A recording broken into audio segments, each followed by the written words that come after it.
नमस्कार, आप देख रहे हैं दोपहर का नंबर वन डिबेट ब्रह्मास्त्र में। आपके साथ अनुराग सिंह। आज के इतिहास के पन्ने पलटे जा रहे हैं या फिर भविष्य की इबारत लिखी जा रही है। एक तरफ सोमनाथ मंदिर की वो अलौकिक दिव्यता, जहां पीएम नरेंद्र मोदी ने हिंदुओं के आराध्य देव महादेव की पूजा अर्चना की।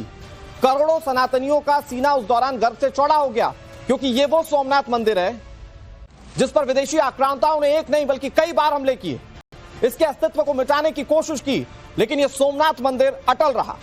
ना ही हिंदुस्तान खत्म हुआ, ना ये सोमनाथ मंदिर। एक तरफ मंदिर की भव्यता, दूसरी तरफ सनातनी गुणगान। इन सब के बीच मोहन भागवत भी हिंदू राष्ट्र की बात कर रहे हैं और इसी के रास्ते पर चलते हुए विश्व शांति का दावा उनकी ओर से किया जा रहा है। लेकिन सिक्के का दूसरा पहलू, जिसे मुस्लिम खतरे में नजर आता है, वो मुसलमानों से एकजुट होने की बात करते हैं, उन्हें बुलडोजर या जेल जाने का डर दिखा रहे हैं। सवाल यह है कि ये जो संकल्पनाएं या परिकल्पनाएं की जा रही हैं, ये देश को किस दिशा में ले जा रही हैं। आज डर की राजनीति बनाम सनातन से शांति पर डिबेट करेंगे, लेकिन उससे पहले ये रिपोर्ट आपको दिखाते हैं।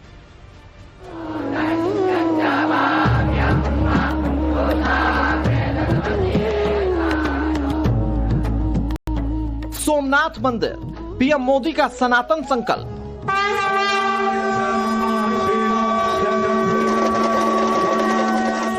भागवत का संकल्प, हिंदू राष्ट्र ही विश्व कल्याण।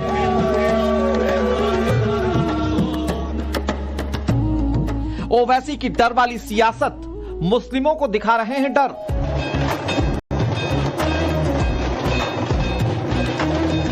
सोमनाथ, आस्था का शिखर, सनातन चेतना का अमर प्रतीक, जहां सदियों से लहरों के शोर के बीच भी शिव की अखंड गूंज सुनाई देती है, जहां हर प्रहार के बाद सनातन और ज्यादा दृढ़ होकर खड़ा हुआ।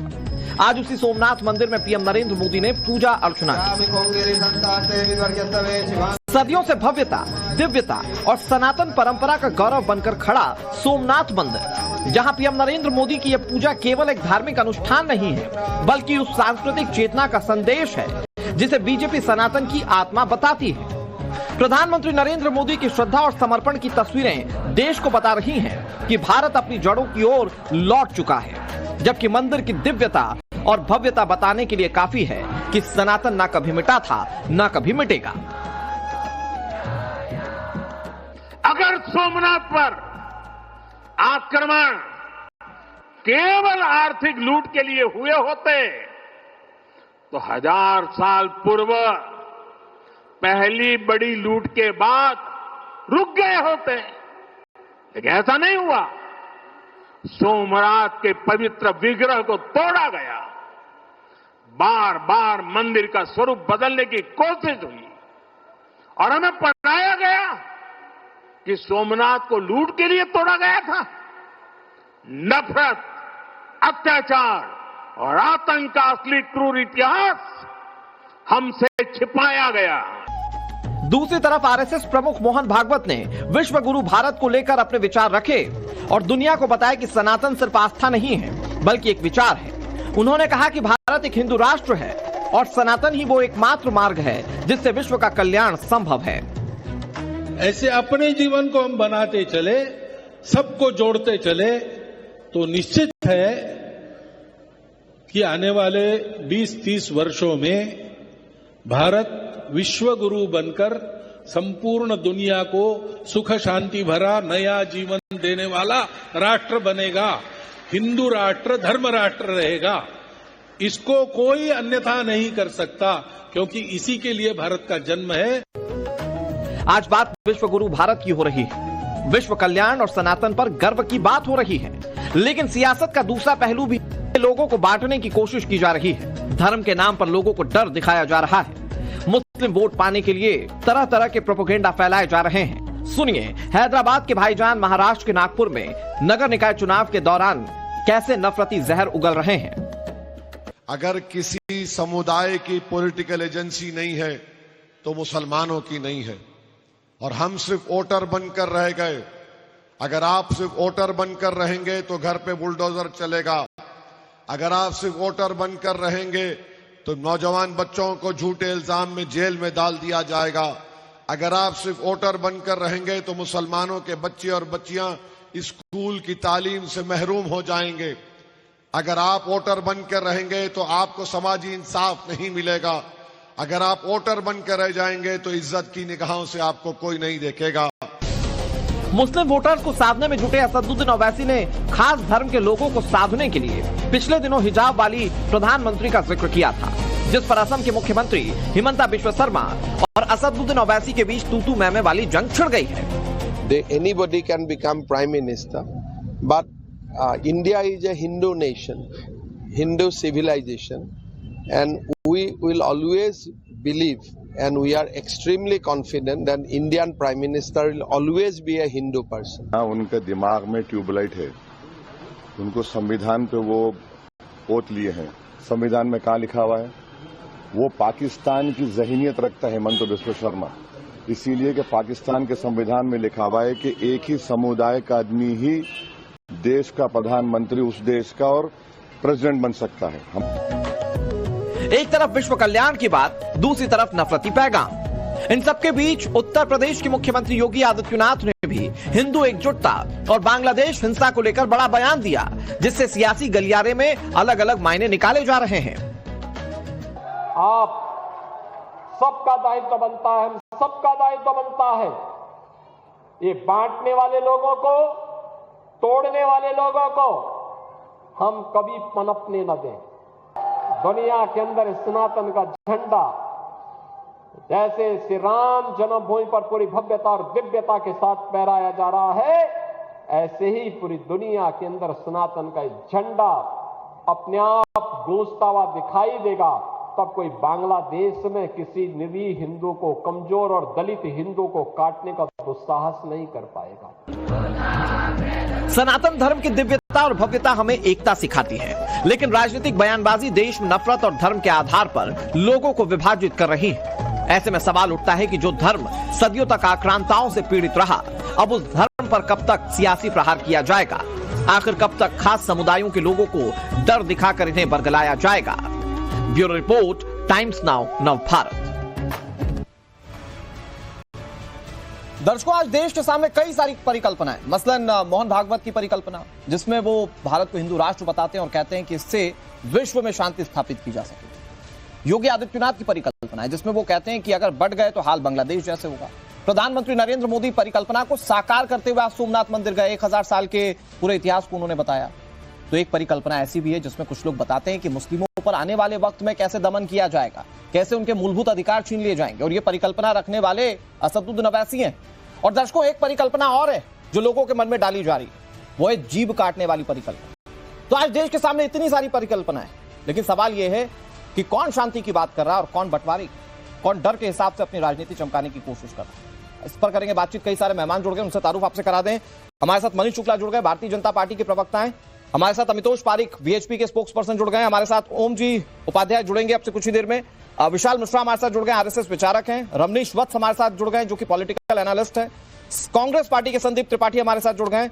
विवेक साइलेस हमारे साथ जुड़ गए, समाजवादी पार्टी के। और हाजी नाजिम खान हमारे साथ जुड़ गए, पीस पार्टी के। सभी मेहमानों का बहुत बहुत स्वागत है। मैं विशाल मिश्रा जी आप ही से शुरू करता हूं, क्योंकि जब भी बात होती है, चलिए विशाल मिश्रा जी हमारे साथ नहीं है इस अभी चर्चा में, अभी कुछ ही मिनटों में वो हमारे साथ जुड़ जाएंगे, और जब वो जुड़ेंगे तो फिर उनसे हिंदू राष्ट्र की परिकल्पना का वो मतलब समझेंगे कि आखिर वो कहना क्या चाह रहे हैं। क्योंकि जब भी हिंदू राष्ट्र की बात की जाती है तो कुछ लोग संविधान की दुहाई देते हैं और वो कहते हैं कि देश सेक्युलर है, उसमें हिंदू राष्ट्र कैसे होगा। लेकिन मैं मनीष जी फिर शुरुआत आप ही से करता हूं, क्योंकि हिमंता बिश्व शर्मा भी कह रहे हैं कि हिंदू नेशन होगा, वो हिंदू सिविलाइजेशन को आगे बढ़ाने की बात कहते हैं, वो प्रधानमंत्री के सनातन की तरफ झुकाव को इंडिकेट करते हैं, और उस पर ओवैसी साहब कहते हैं कि उनकी ज़हनियत में पाकिस्तान बसा हुआ है।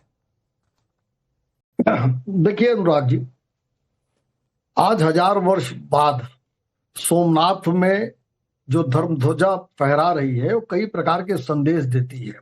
1000 वर्ष पहले किस तरीके से एक धर्मांध लुटेरों ने जब सोमनाथ का विध्वंस किया था, सोमनाथ पर आक्रमण किया था, तो उन्हें ये मुगालता रहा होगा कि हमने भारत की संस्कृति सभ्यता को नष्ट कर दिया, हमने सनातन को नष्ट कर दिया। लेकिन ये सनातन ही है जिसने अपने अविनाशी स्वरूप को आज 1000 वर्ष बाद भी दिखाया है जी।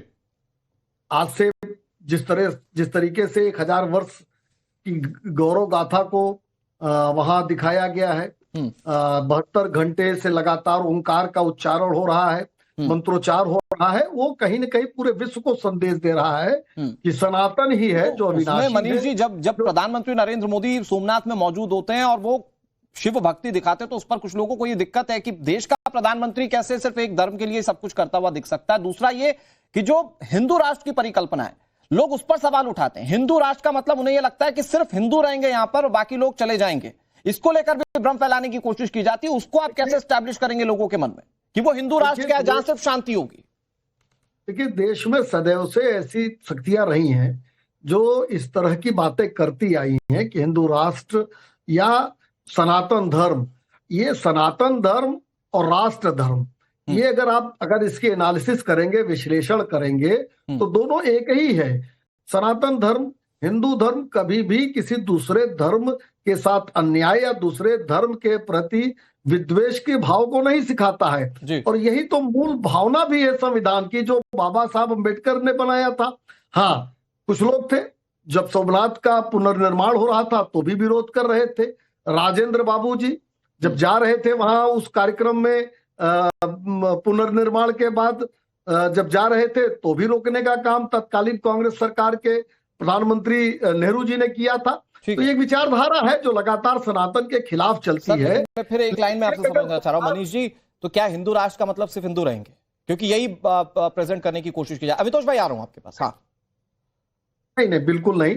अनुराग जी, मैंने कहा ना, सनातन धर्म, हिंदू धर्म जो भारत की संस्कृति सभ्यता है, ये तो सह अस्तित्व की बात करती है। ठीक है, तो और आप बेसिकली कहना चाह रहे हैं ये हिंदू राष्ट्र नहीं, ये सनातन राष्ट्र है। ओके, हाजी नजीम खान साहब, भाई दो थ्योरीज हैं क्योंकि हिंदू राष्ट्र पर आप सबसे ज्यादा विफर थे, इसीलिए मैंने सबसे पहला रिएक्शन भारतीय जनता पार्टी से लिया। तो वो हिंदू राष्ट्र की परिकल्पना में ऐसा नहीं है कि सिर्फ हिंदू रहेंगे, सनातनी राष्ट्र होगा जहां पर शांति स्थापित की जाएगी। यही बात आरएसएस चीफ मोहन भागवत भी कह रहे हैं। लेकिन आज देश में कुछ लोग ऐसे हैं जो आप लोगों को यह डर बताने की कोशिश कर रहे हैं कि अगर कंटिन्यू रह गई बीजेपी या अगर आप लोगों ने मुस्लिमों का नेता नहीं चुना तो आप लोगों को आने वाले समय में मूलभूत सुविधाओं से भी महरूम रहना पड़ेगा।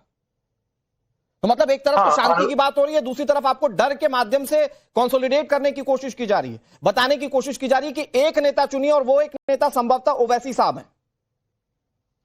हाँ अनुराग जी, देखिए हाजी नाजिम खान का नेता डॉक्टर अयूब सर्जन साहब है, पीस पार्टी के राष्ट्रीय अध्यक्ष। और वही बात दूसरी यहाँ पर जब आती है बात यहाँ पे कि हिंदू राष्ट्र की बात, तो आप हिंदू राष्ट्र की बात कर रहे हैं, कल को वो क्रिश्चियन जो भाई है वो क्रिश्चियन राष्ट्र की बात करेंगे, सिख समुदाय वाले सिख राष्ट्र की बात करेंगे। भारत के अंदर अनेक कम्युनिटी रहती है, सब अपने अपने राष्ट्र की बात करेंगे। गजवा हिंद की भी तो बात करते हैं कुछ लोग गजवा हिंद की भी तो बात करते हैं ना हाजी नजीम की बात करते हैं। नहीं, कुछ लोग गजवा हिंद की भी तो बात करते हैं, वो भी बोल लीजिए। हाँ अनुराग जी सुन लीजिए। देखिए भाई, पीस पार्टी सिर्फ एक ही राष्ट्र की बात करती है, वो है भारत। और देखिए भारत एक राष्ट्र है, वो हम सब मानते हैं। लेकिन अगर कोई मेरे भारत के टुकड़े करने की बात करेगा तो ओवैसी साहब टुकड़े ही तो कर रहे हैं, ओवैसी साहब टुकड़े ही तो कर रहे हैं, डर बताकर कि अगर आपने नेता नहीं चुना तो आप लोगों को कल को ना शिक्षा मिलेगी, ना स्कूल मिलेगा, ना अस्पताल मिलेगा, ना कोई और मूलभूत सुविधाएं। हाँ अनुराग जी, देखिए बिल्कुल आपने अभी क्या कहा था गजवा हिंद के बारे में। देखिए ना हम गजवा हिंद की बात करेंगे ना भगवा हिंद की बात करेंगे, हम सिर्फ और सिर्फ अम्बेडकर हिंद की बात करेंगे। देश के अंदर सिर्फ और सिर्फ अम्बेडकर हिंद की बात करते हुए भी उसमें मुस्लिमों को डर थोड़ी बताएंगे आप, या ओवैसी साहब डर थोड़ी बताएंगे? आप मुझे बताइए, आप असल मुस्लिमों की स्थिति क्या, आप बता दीजिए जरा। आज वाकई में क्या ये स्थिति क्या कि मुस्लिमों को डरने की जरूरत है? आप यहां पर बैठे तो क्या आप डर कर बैठे हुए हैं या आने वाले समय को लेकर डर लग रहा है? हाँ अनुराग जी, देखिए हाजी नाजिम खान को अल्लाह का शुक्र है, भारत के संविधान ने बहुत बड़ी ताकत दे रखी है। अब वो ताकत दे रखी है और इस ताकत के अकॉर्डिंग ही मैं आपसे बात कर रहा हूँ। और देश के अंदर मुझे अपने भारत के अंदर रहने का अधिकार है और मैं अपने संविधान से बेइंतहा मोहब्बत करता हूँ। और जो इस तरीके की बातें करते हैं कि भाई मुसलमान घबरा रहे हैं, नहीं, मुसलमान घबरा नहीं रहे। मुसलमान तो मौजूदा भारत के अंदर अपने संविधान के अधिकार का प्रयोग कर रहे हैं और संविधान के तहत रह रहे हैं। लेकिन अगर कोई अगर ये कहे कि भी हाँ देखिए ये तो हिंदू राष्ट्र है या सोमनाथ मंदिर की बात जैसे हो रही है, तो मैं कहता हूँ पुर्तगाली किसके रिश्तेदार थे? पुर्तगालियों ने भी तो लूटा था, लेकिन पुर्तगालियों की बात नहीं होती। अरे तो आप कर दीजिए पुर्तगालियों की बात, पुर्तगालियों ने भी लूटा था, वास्को डी गामा की बात आप कर लीजिए, उससे क्या दिक्कत है? हाँ भाई, तो कहता हूँ कि आप अगर ये चाहें कि पुर्तगाल की बात हो जाए, आक्रांताओं की बात ना हो, तो ऐसा नहीं हो पाए। आक्रांताओं अनुराग भाई, सबसे पहले तो जो 57 इस्लामिक देश है वहां पे मुसलमान माइनॉरिटी में है, मेजॉरिटी में? डेफिनेटली मेजॉरिटी में, इसलिए वो इस्लामिक देश बने। इजराइल में ज्यूइश माइनॉरिटी में है, मेजॉरिटी में, डेफिनेटली मेजॉरिटी में, इसलिए इजराइल एक देश बना। क्रिश्चियन देश जितने ले लीजिए, वहां पे क्रिश्चियन माइनॉरिटी में है, मेजॉरिटी में, इसलिए वहां क्रिश्चियन उनके प्रिंसिपल हुआ कॉन्स्टिट्यूशन का। तो अगर भारत में 80% हिंदू है तो हिंदू राष्ट्र क्यों नहीं हो सकता? लेकिन हिंदू राष्ट्र को एक माइनॉरिटी अपीसमेंट से दूर रख के बाबा साहब आंबेडकर के संविधान से चलने वाला देश है जिसमें सबको बराबरी का अधिकार है। हिंदू राष्ट्र की बात करके अगर आप पर्टिकुलर एक धर्म को पूरा देश समर्पित कर देंगे तो वो बाबा साहब का कॉन्स्टिट्यूशन कहां खड़ा होगा? ना। अब मैं आपको बताता हूं अनुराग भाई, मैं आपको बताता हूं, वो भारत का संविधान जो हिंदू स्क्रिप्चर्स को लेके बनता है, तब तो संविधान की गुहार तो यही लगाते हैं। भारत के संविधान के चैप्टर 3 में मूल अधिकार की जो एक बात करते हैं, the talking of fundamental rights, उसमें राम चित्र बना हुआ है। तो फिर क्या संविधान को भी नकार देंगे? लेकिन जब आप इतिहास में जाएंगे तो जूइश भारत के अंदर में रेफ्यूज लेते हैं और वो उसके बाद जूइश भारत के अंदर में है। तो we always been a matter of refuse, not a discrimination and appeasement. अभी भारत की बात कर रहे थे हाजिम नाजिम खान, तो विष्णु पुराण में तो यही लिखा है, यत्र वर्ष तदम भारती नाम हाजिम नाजिम खान, तो विष्णु पुराण में तो यही लिखा है, यत्र वर्ष तदम भारती नाम भारती यत्र संतति। तो भारत की तो हम बात ही कर रहे हैं। लेकिन क्या हो रहा है देखिए, सोमनाथ की बात करोगे तो बैड सेक्युलरिज्म है, सोमनाथ की रिवाइवलिज्म की बात नेहरू करते थे तो गुड सेक्युलरिज्म है, चादर जाएगी तो गुड सेक्युलरिज्म है, लेकिन भूमि पूजन होगा तो बैड सेक्युलरिज्म है। अगर चर्च में क्रिश्चियन में जाएंगे, क्रिश्चियन मिशनरीज में जाएंगे प्रधानमंत्री तो गुड सेक्युलरिज्म है, लेकिन चर्च के बारे में बताएंगे क्रिश्चियन मिशनरीज तो बैड सेक्युलरिज्म है। नेहरू जॉल वेरविल एल्विन को खत लिख देंगे तो गुड सेक्युलरिज्म है, लेकिन नॉर्थ ईस्ट पूरा अगर एंटी कन्वर्जन की बात करेगा तो बैड सेक्युलरिज्म है। मुझे लगता है कि तय कर लिया what is good secularism and what is bad secularism. ये बात तो सही है हाजी नजीम जी। क्या देश को आज गुड और बैड के बीच में बांटा जा रहा है, जिसमें कि मुस्लिमों के मन में डर बैठाकर एक अलग लॉबी खड़ी करने की कोशिश की जा रही है? बर्दाश्त नहीं है देश को तोड़ने वाली बात। अरे हाजी नजीम भाई, मैं ये कह रहा हूं कि वो जो गुड सेक्युलरिज्म और बैड सेक्युलरिज्म को बता रहे हैं, मैं उसको सॉर्टिफाई करता हूं। मुझे ये जवाब दीजिए कि क्या आज मुस्लिमों को कंसोलिडेट कर, क्योंकि ओवैसी साहब अगर ये कह रहे हैं कि आपको अपना नेता चुनना पड़ेगा, तो वो तो जाहिर बात है ना कि एक पूरे धर्म को ये कह रहे हैं कि आप एक होइए और अपना नेता चुनिए, और संभवतः वो अपनी बात कर रहे हैं, क्योंकि उन्होंने हाजी नाजिम की बात नहीं की, पीस पार्टी की बात नहीं की। उन्होंने ये बताने की कोशिश की, क्योंकि एक तरफ ये कॉन्सेप्ट है कि सनातन राष्ट्र बनेगा तो सब जगह शांति आएगी, दूसरी तरफ ये कॉन्सेप्ट है कि अगर आपने नेता नहीं चुना तो कल को आपको स्कूल जाने को नहीं मिलेगा, आपको खाना पानी नहीं मिलेगा, आपकी मूलभूत सुविधाएं बंद हो जाएंगी। हाँ, अनुराग जी देखिए, डर दिखाकर अपनी सियासी रोटियां सेकने की कोशिश कर रहे हो वैसी साहब या मुस्लिम नेता। अनुराग जी देखिए, अभी मैं आपको एक चीज बता दूं, अभी ये कहा गया कि सनातन राष्ट्र बन जाएगा तो यहाँ भारत के अंदर बिल्कुल समान रहेगा, लेकिन डॉक्टर भीमराव साहब का जो अम्बेडकर साहब का जो डिबेट खराब करूं आपकी, बीच में बोलूं आपके, लेकिन यहाँ आप डिबेट करूं खराब आपकी, अरे अमिताभ आपकी डिबेट खराब करूंगा नाजिम खान, अरे चुपचाप होकर सुन लिया करे, अरे चुप रहिए, आपकी डिबेट खराब करूंगा। जब कोई व्यक्ति बोलता है बीच में क्यों बोलते हैं आप लोग, बीच में क्यों बोलते हैं? नहीं, बीच में क्यों बोलते हैं? अच्छा एक मिनट, अमितोष भाई सुनिए, ऐसा प्रेम समझिए पहले, टेप रिकॉर्डर मत चालू करा करिए यहाँ पे। जब समझदार लोग बात करें ना नाजिम खान, तो समझदारी से सुना करिए। मुसलमान नहीं डरेगा, मुसलमान अपने देश के साथ। अरे कौन दबा रहा है आपको? आप तो हिंदू के गले काट रहे हैं, तंजीजुदा के नारे लगाते हैं, गुस्ताखी नबी के नारे लगा देते हैं, हिजाब वाले की बात करते हैं, पथराव करते हैं, मंदिर तोड़ते हैं, तो कौन सी नफरत की बात कर रहे हैं आप? सबको डराने की बात करेंगे क्या? ठीक है, ओके नाजिम भाई, मैं डिबेट खराब कर दूंगा। ठीक है, ओके अमितोष भाई, नाजिम भाई, ओके आप दोनों अब शांत हो जाइए। ठीक है हाजी नजीम साहब, मैंने आपको ठीक मौका दिया। मैं तो ये सवाल पूछ रहा हूं कि देश में एक तरफ शांति की बात हो रही है, दूसरी तरफ बुलडोजर का डर दिखाया जा रहा है। मैं कह रहा हूं कि शांति और बुलडोजर ये कैसे एक दूसरे को कॉन्साइड करते हैं? और एक व्यक्ति कह रहा है सिर्फ एक ही नेता चुन लो, और वो नेता हूं असदुद्दीन ओवैसी साहब, मतलब वही बात करेंगे, वही ठेकेदारी करेंगे सिर्फ मुस्लिम धर्म की, और आप लोग उस ठेकेदार को क्या एक्सेप्ट करते हैं? मेरा सवाल तो ये बहुत सिंपल है। ओके, संदीप त्रिपाठी जी को प्लीज लाइएगा। संदीप त्रिपाठी जी, लेकिन ओवैसी साहब देखिए, मानना ना मानना सब अपनी जगह है, जो लोग मानते हैं वो माने, जो नहीं मानते वो नहीं माने, लेकिन उसमें अगर वो ये कहते हैं कि आप अगर सिर्फ वोटर बनकर रहेंगे, तो वो ऐसा नहीं कि सिर्फ बीजेपी पर निशाना साध रहे, वो कह रहे कांग्रेस पार्टी ने भी सालों साल वोटर समझा, और आने वाले वक्त में अगर ऐसे ही चलता रहा, अगर मुस्लिम लीडर नहीं चुना गया, क्योंकि आप भी सेक्युलर होने का दम भरते हैं, तो वो कह रहे हैं अगर मुस्लिम लीडर नहीं चुना गया तो फिर कल को मुसलमानों को मूलभूत सुविधाएं देश के अंदर नहीं मिलने वाली। अनुराग जी, ओवैसी जी के पहले मैं मोदी जी के जो आज उन्होंने सभा की और हमारे भाजपा के जो साथी ने कहा उस पर कुछ बातें रखना चाहूँ। पहली चीज, आज ये बताया जा रहा है कि ये 1000 वर्ष हुए हमले को। एनसीईआरटी कहती है कि गजनवी ने भारत पर 1025 में पहली बार हमला किया। स्क्रीन पर रखिएगा। तो सर मेरी बात पूरी हो जाए तब प्लीज चलाइएगा। आप कंटिन्यू। हाँ जी, 1025 में पहली बार हमला हुआ है, एनसीईआरटी कहती है। सरकारी जो दस्तावेज होते हैं जो किताबों में पढ़ाया जाता है। तो अब ये मतलब आप 11 साल से हैं तो 11 साल से लोगों को गलत इतिहास पढ़ा रहे थे। मोदी जी ने कहा कि हमारा इतिहास छुपा लिया गया, दबा लिया गया। तो 12 साल से आप भुइयां छील रहे थे, मुख्यमंत्री थे, देश को बताया होता है इतिहास। 11 साल से प्रधानमंत्री हो, आज भी नहीं इतिहास बता पा रहे हो, सिर्फ दूसरे को कांग्रेस को गाली देकर काम चलाओगे। मनीष जी और इनको 30-40 सेकंड दीजिए, मैं फिर आ रहा हूँ आपके यहाँ। मनीष जी जवाब आपको दीजिए। कांग्रेस के लोगों से कहिए सनातन कुछ नहीं, क्या है सनातन, इसको पढ़ो, ये तुम्हारे अब्बा ने लिखा है, पढ़ो। नैतिक अधिकारी नहीं, संदीप जी प्लीज भाषाई मर्यादा के साथ बात कीजिए। नहीं सर, ये मत चलाइए, रिक्वेस्ट है मेरी बात। आपने तो ये जो बोल रहे थे चलाए होते उनको टाल देता। अरे भाई जवाब उनको देना है, इसलिए उनको स्क्रीन पर रखा गया। बात पूरी हो जाए, आपकी बात पूरी हो रही है संदीप त्रिपाठी जी, लेकिन भाषाई मर्यादा के साथ बोलिए। नहीं तो ये आप लोग मजबूर करते हो। वो जिस धर्म को फॉलो करते हैं उसमें अब्बा नहीं, उसमें पिता होते हैं। अब्बा होते होंगे आपके, उसमें आप देखते रहिए। वो नहीं होते हैं कैसे, यही मैं बता रहा हूँ, बताते हैं। बताइए चलिए मनीष जी, थोड़ा सा वेट कर लीजिएगा। संदीप जी हाँ, ये अभी सर विश्व हिंदू परिषद के हमारे साथी ने कहा कि संविधान में रामचित्र बना हुआ है। तो रामचित्र क्या आए थे विश्व हिंदू परिषद वाले वीर सावरकर बनाने या और कोई बनाने आया था? भाई हम ही थे, संविधान सभा में सबसे ज्यादा सदस्य हमारे थे, संविधान निर्माण में हम थे, तो हम ही ने तो बनाया।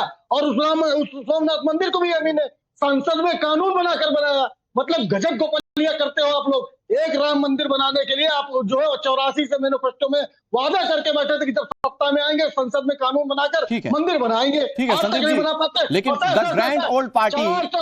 ग्रैंड ओल्ड पार्टी जिस पर जो ये कहती है हम सेक्युलर है, उस पर ये आरोप लग रहा है कि वो मुस्लिमों को वोट बैंक समझती। मैं तो कह रहा हूं वैसी साहब पर भी बोल दीजिए।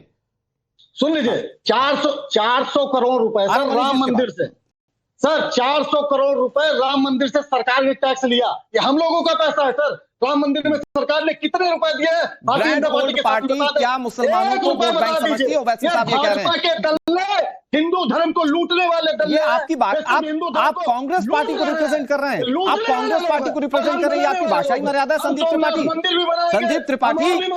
संदीप त्रिपाठी आप कौन सी पार्टी के क्या हैं? आप कौन सी पार्टी के डैश हैं? जिस शब्द का इस्तेमाल कर रहे हैं, क्या आप भी वही हैं उस कांग्रेस पार्टी के? उस कांग्रेस पार्टी के आप भी वही हैं संदीप त्रिपाठी? अनुराग भाई नहीं, एक मिनट अमितोष पारी, एक मिनट आ रहा हूं। संदीप त्रिपाठी, आप नेशनल टीवी चैनल पर बैठकर डिबेट का कल्चर नहीं जानते क्या? आपको नहीं पता कौन से शब्दों का इस्तेमाल करना चाहिए, कौन सा नहीं? आपके घर में आपके छोटे आपके लिए ऐसे शब्द का इस्तेमाल करते हैं, आपके बड़े ऐसे शब्द का इस्तेमाल करते हैं। आपके घर में सुबह उठता है तो आपको वो डैश शब्द इस्तेमाल करके बोला जाता है। आपको नहीं पता नेशनल चैनल पर बैठकर कौन सी भाषा बोलनी होती है? संदीप त्रिपाठी कांग्रेस पार्टी के नेता हैं, बोल नहीं पा रहे भाजपा या किसी के लिए ऐसे शब्दों का इस्तेमाल कर रहे हैं। संदीप त्रिपाठी, आप जिस डिबेट में बैठते हैं आपकी भाषा मर्यादा यही रहती है। संभवतः आपके घर में यह भाषा इस्तेमाल की जाती है। कौन सा दल ने कौन सा शब्द खराब है बताइए? खराब नहीं तो आप जाइए, आपके संभवतः आपके बेटा बेटी है या आपके घर के बड़े, बोलिए कि आपको वो इस शब्द का इस्तेमाल करते हुए बोले। ये टीवी चैनल पर बोलने वाली भाषा नहीं है। अनुराग जी 10 सेकंड और मैं चाहूंगा। अभी संभवतः आपके घर पर बोलते होंगे लोग ये आपको। अरे सुनिए, ये हो गया, आपका क्लिप चली जाएगी। मोहन भागवत जी ने कहा 23 में 18 में विजयदशमी के कार्यक्रम में कहा कि भारत पहले से हिंदू राष्ट्र है। तो ये बताइए कि जब हिंदू राष्ट्र है, सारी बात ठीक है संदीप भाई, चले थे बनने गांधी, संदीप भाई सारी बात ठीक है, आपकी सारे सवाल ठीक है संदीप त्रिपाठी जी, सारी बात ठीक है। मैं कह रहा हूं एक लाइन इस पर भी तो बोलिए। वो कह रहे हैं आप भी ठेकेदारी कर रहे हैं मुस्लिम धर्म के वोटर्स की। वो कह रहे हैं आप भी सिर्फ वोटर बनाकर मुस्लिमों का इस्तेमाल कर रहे हैं। अनुराग जी, ओवैसी जी, हाँ देखिए सर, आ रहा हूं अमितोष भाई और उसके बाद मनीष जी। कट्टरपंथी भाई होते हैं। हाँ। एक मुस्लिम कट्टरपंथी और एक हिंदू कट्टरपंथी। That's what the line. एक मुस्लिमों को डर दिखा रहा है और एक हिंदुओं को डर दिखाकर वोट ले रहे हैं। आज 11 साल में उसी सोमनाथ मंदिर के पीछे पानी की के टंकी के पीछे आप 500 मीटर जाएंगे, लोग शुद्ध पानी नहीं पीने के लिए पाते। ओके, ये लाइन है सर राजनीति की, ये बोलिए, इससे कोई दिक्कत नहीं है। मनीष शुक्ला जी, जवाब दीजिए, अब रखिए वर्सेस में। Manish Shukla ji, it's your time sir. Anurag ji, आपकी सारी बातों का जवाब मिलेगा संदीप त्रिपाठी जी। मनीष जी। अनुराग जी, आप संदीप त्रिपाठी कांग्रेस से संस्कार की उम्मीद मत करिए। और जो अब्बा अम्मी का मामला हो सकता है घर में प्रयोग होता हो, यहाँ निकल आया, हम तो बिल्कुल इससे परेशान नहीं है, नहीं इससे हम इनको भाई अब्बा अम्मी अगर घर में आदमी प्रयोग करता है तो कभी कभी बाहर भी निकल आता है, इसमें कोई परेशान होने की बात नहीं अनुराग जी। अब मैं आता हूँ विषय पर। देखिए, कांग्रेस के नेताओं के पास ये नैतिक अधिकार नहीं है जो सोमनाथ पे चर्चा करे, प्रभु राम मंदिर पर चर्चा करे, राम मंदिर के निर्माण की प्रक्रिया पे चर्चा करे, या राम मंदिर के नाते से कितना इनकम जनरेट हो रही है। मुझे लगता है कि आप इस बात पर ज्यादा जवाब दीजिए जब वो ये कहते हैं कि वो मुस्लिम वोटों की ठेकेदारी कर रहे तो उनको डर दिखा रहे हैं, और आप हिंदू वोटों की ठेकेदारी कर रहे तो आप हिंदुओं को डर दिखा रहे हैं। भाई बांग्लादेश जैसा हाल होगा, ये डर बताने जैसा ही तो है, ये कांग्रेस पार्टी कह रही है। कांग्रेस के एक मुख्यमंत्री है तेलंगाना से, रेवंता, वो कहते हैं कांग्रेस का मतलब मुसलमान और मुसलमान का मतलब कांग्रेस। अब इसके बाद भी कुछ बचता है अनुराग जी, ये इनके मुख्यमंत्री कहते हैं कांग्रेस का मतलब मुसलमान, मुसलमान का मतलब कांग्रेस। वही ओवैसी भी कहते हैं कि AIMIM का मतलब मुसलमान, मुसलमान का मतलब AIMIM। तो ये मिला जुलाकर सबको बनना है मुस्लिमों का लीडर, बिल्कुल है ना। तो वो ये तो आरोप आप पर भी लगते हैं कि आपको बनना है हिंदुओं का लीडर। मनीष जी, हम तो छाती ठोक कर कहते हैं, हम तो छाती ठोक कर कहते हैं कि हमने राम मंदिर के लिए लड़ाई लड़ी, राम मंदिर बने इसके लिए रास्ता साफ किया और राम मंदिर बनवाने में सहयोग किया। किसी को भी वोट की ठेकेदारी का कोई अधिकार नहीं है, काम करिए, जनता के बीच जाइए। अमितोष पारीक जी जल्दी से सर, मैं विवेक साइलेंस जी के पास जाऊंगा, जल्दी से अमितोष पारीक जी। नजीम भाई आ रहा हूं, अमितोष भाई जल्दी से जवाब दीजिए, 20 सेकंड।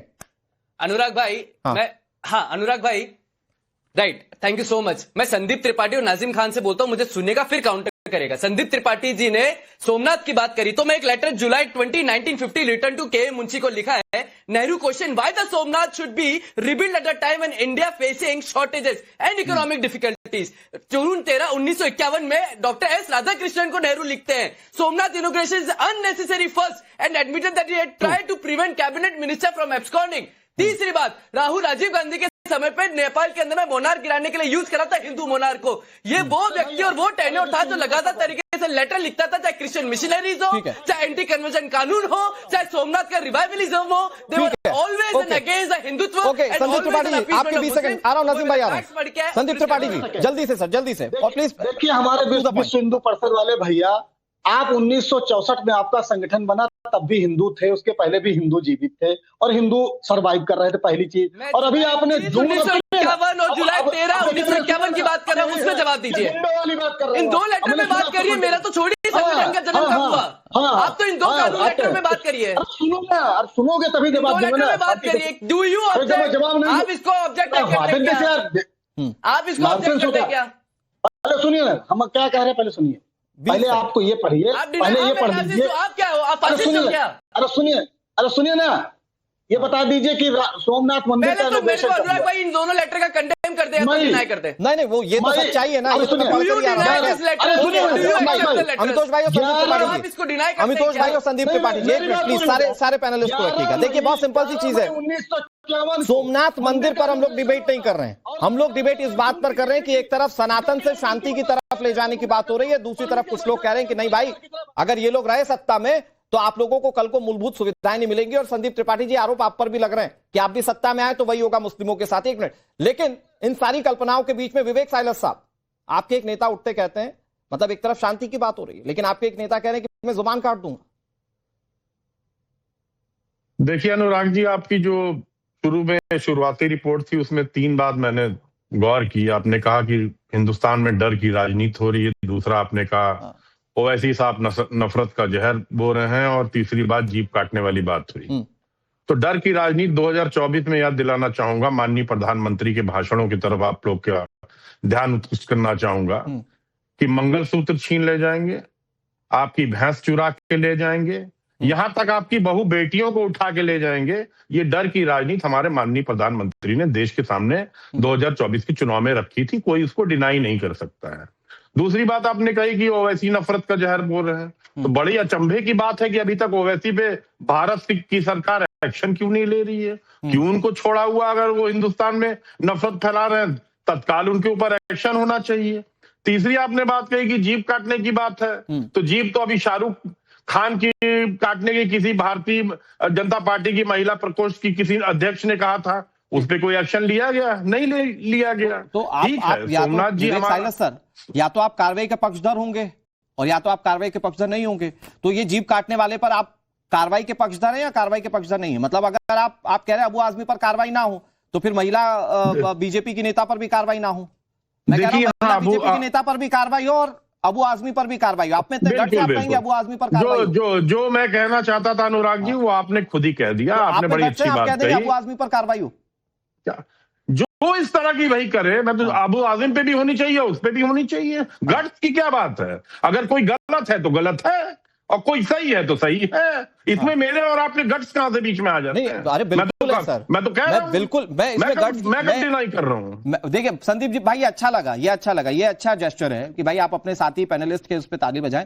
तो मैं कह रहा हूं कि ठीक है ना कि कानूनी कार्रवाई हो ना हो, ये मैं बीजेपी से जवाब लूंगा। सौरभ मालवीय जी में हमारे साथ जुड़ गए, लेकिन विवेक साइलस सर स्टार्ट पार्टी से कीजिए ना, आप निकालिए पार्टी से। देखिए नहीं देखिए, ठीक है आपकी बात मैं समझता हूं। देखिए हिंदुस्तान में कई और चीजें हैं जो कि इसमें ठीक है। आप सोमनाथ मंदिर प्रधानमंत्री जी के, अच्छी बात है, जाना भी चाहिए। और लेकिन सवाल तो ये भी बनता है ना कि प्रधानमंत्री जी, भारतीय जनता पार्टी, विपक्ष, किसी को भी आप ले लीजिए, जितनी भी पॉलिटिकल पार्टीज हैं इंडिया में, शिक्षा, बेरोजगारी, भुखमरी, स्वास्थ्य, महिलाओं पे, किसानों पे, गिरती अर्थव्यवस्था पे, डूबते हुए बाजार पे, बांग्लादेश में हिंदुओं पे जो अत्याचार हो रहा है उस पे, यूएस की ट्रेड डील पे, टैरिफ पे, सीमाओं की समस्या पे, चीनी सामान की निर्भरता पे, मैं कह रहा हूं कभी बात करेंगे। लीजिए अभी बात हो जाएगी, बस उससे पहले ये सारे मुद्दों पर बात होगी, उससे पहले इस मुद्दे पर बता दीजिए कब होगी। ये बताइए, कानूनी कार्रवाई करने की बात आप कह रहे हैं ना, ये बताइए पार्टी स्तर पर कार्रवाई कर देंगे अबू आजमी पर? पार्टी स्तर पर कार्रवाई कर देंगे? कब होगी इन मुद्दों पे बात? अबू आजमी पर कार्रवाई कब होगी? कभी अबू आजमी क्यों जीप काटेंगे? किसकी जीप काटेंगे? एक तरफ देश में शांति की बात हो रही है, दूसरी तरफ वो जीप काटेंगे। उन्होंने क्या कहा पता है आपको? बिना पुलिस के मस्जिद में जाकर दिखाइए, वो कह रहे हैं। एक तरफ देश में शांति स्थापित करने की बात हो रही है, दूसरी तरफ आपके नेता ये कह रहे हैं कि मस्जिद में बिना पुलिस ले जाकर दिखाइए। वो कह रहे हैं मेरा बस चले मैं जीप काट दूंगा। ये ऐसे शांति स्थापित होगी? नहीं, ऐसे शांति बिल्कुल स्थापित नहीं होगी। अगर इन्होंने फिर ये बताइए कि पार्टी कब कार्रवाई करेगी? मैं उसकी निंदा करता हूं, उसको। कार्रवाई मेरे हाथ में नहीं है कार्रवाई करना। मैं उसकी निंदा कर सकता हूं, लेकिन मैं उस पर मैं कहां से कार्रवाई कर दूंगा? कार्रवाई पार्टी का आपके हाथ में है कि आप बीजेपी पर सवाल उठाइए।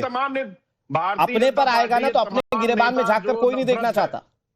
जो नफरत लगातार भारतीय जनता पार्टी के नेता फैला रहे हैं, जिसमें जो हेट स्पीचेस की आप बात कर लीजिए, नंबर 1 पे योगी आदित्यनाथ, नंबर 2 पे माननीय प्रधानमंत्री, नंबर 3 पे अमित शाह जी, नंबर 4 पे आप गिनाते रहिए विवेक भाई, मुझे इसमें कोई दिक्कत नहीं है। ये आपका पॉलिटिकली सारा एजेंडा है, मैं उसमें कोई दिक्कत नहीं है, आप कीजिए। मेरा सवाल ये है कि भाई आप तो खुद बहुत अच्छे बन रहे हैं ना, तो अच्छा बनते हुए अपनी पार्टी की तरफ से कोई तो मैसेजिंग दीजिए। मैं कह रहा हूं खराब है बीजेपी, अपनी तरफ से नहीं करना है किसी को, दूसरों की शर्ट पर दाग लगा है वो देखना है। विवेक साइलेंस जी का वो अंधेरे में चला गया, प्लीज वो देखिएगा। रमनीश वत्स जी, सौरभ मालवीय जी में आ रहा हूं आपके पास, रमनीश वत्स जी जल्दी से।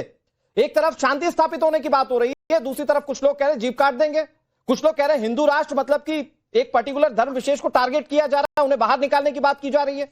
रमनीश वत्स, देखिए, जिस तरह की अबू आजमी की भाषा रही है और असदुद्दीन ओवैसी, और उन्हीं भाषाओं को ध्यान में रखते हुए आज से पहले संविधान निर्माता ने जब हाजी नाजिम भाई ने कहा अम्बेडकरवादी विचारधारा को हम लोग प्रस्तुत करते हैं, उन्हीं को लेकर के चलते हैं, और उन्हीं की विचारधारा को ध्यान में रखते हुए अम्बेडकर साहब ने इन लोगों के लिए स्पष्ट रूप से कहा था कि भारत के सारे मुसलमानों को पाकिस्तान भेज देना चाहिए।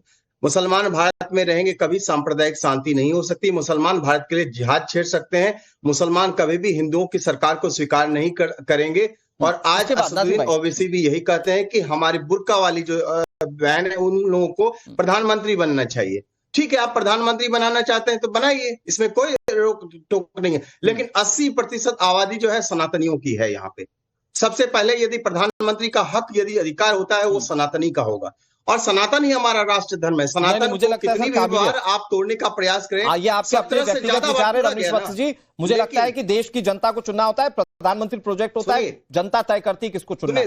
वो आज देश के प्रधानमंत्री नरेंद्र मोदी हैं, वो चुने हुए प्रधानमंत्री। सोमनाथ मंदिर को 17 से ज्यादा बार पूरा गया, नाजिम भाई, लेकिन हर बार हिंदियों ने फिर बनाया। यही बताता है कि सनातन दबाया जा सकता है, मिटाया नहीं जा सकता है। 1947 से लेकर के अब तक डर दिखाकर धर्म के आधार पर देश तोड़ा गया। आज वही मानसिकता अबू आजमी की है, हम नहीं तो तुम्हारा कुछ नहीं का डर। भारतीय जनता पार्टी का एक ही है, वोट से डर नहीं, विकास और विश्वास से मिलना चाहिए। और भाईजान मॉडल की बात करें, आज तक कितने मुसलमान युवाओं को बड़ी इंडस्ट्री, आर्मी, स्पाइस, साइंस और स्पेस टेक्नोलॉजी में आगे बढ़ाया इन्होंने। सिर्फ डर दिखाओ, वोट लो, यही तथाकथित सेकुलर है। और आज के समय में देखा जाए, सेकुलर तंत्र हमारे देश में है, बस मुसलमान जो हिंदुओं को कत्लेआम करो, जिहाद छेड़ो, और आज जितने भी जिस तरह के जिहादी तंत्र हैं, खास करके मुस्लिम कट्टरपंथी, इसके बाद जवाब दीजिएगा मालवीय जी। ये जो हिंदू राष्ट्र की, चाहे वो बीजेपी कहे चाहे आरएसएस कहे, क्या हिंदू राष्ट्र की परिकल्पना में वो जो रमनीश वत्स वाली बात है वो समाहित है क्या? वो कह रहे हैं 80% सनातनी है, इसलिए प्रधानमंत्री पद पर सनातनी होना चाहिए, हिंदू होना चाहिए। यही है क्या हिंदू राष्ट्र की परिकल्पना?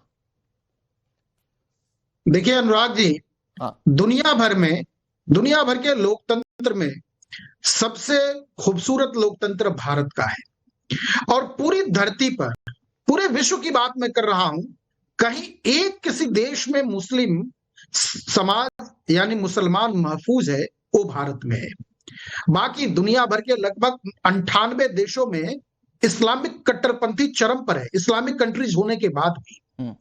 लेकिन ये बात क्यों बाहर आ रही है कि भारत में सारे मुसलमान महफूज हैं, सभी लोग महफूज हैं, सभी लोग एक साथ हैं?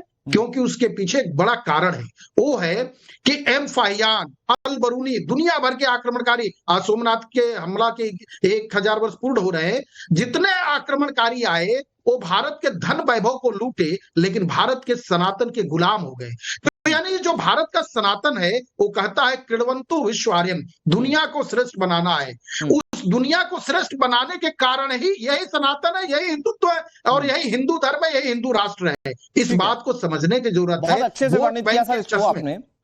वोट बैंक के चश्मे से हम इसे नहीं देख सकते हैं। वोट बैंक के लिए सत्ता में बने रहने के लिए, आप थोड़ा सा लेट जुड़े इसलिए मेरे पास वक्त की कमी है। मैं चाह रहा हूं कि इस पर हाजी नजीम जवाब दे दे, वो जवाब देना चाह रहे हैं। हाजी नजीम भाई शांति स्थापित करना है, इससे दिक्कत क्या है? अगर उसमें सनातन जुड़ भी गया और शांति स्थापित करने से, तो किसी धर्म विशेष को इससे दिक्कत क्या है?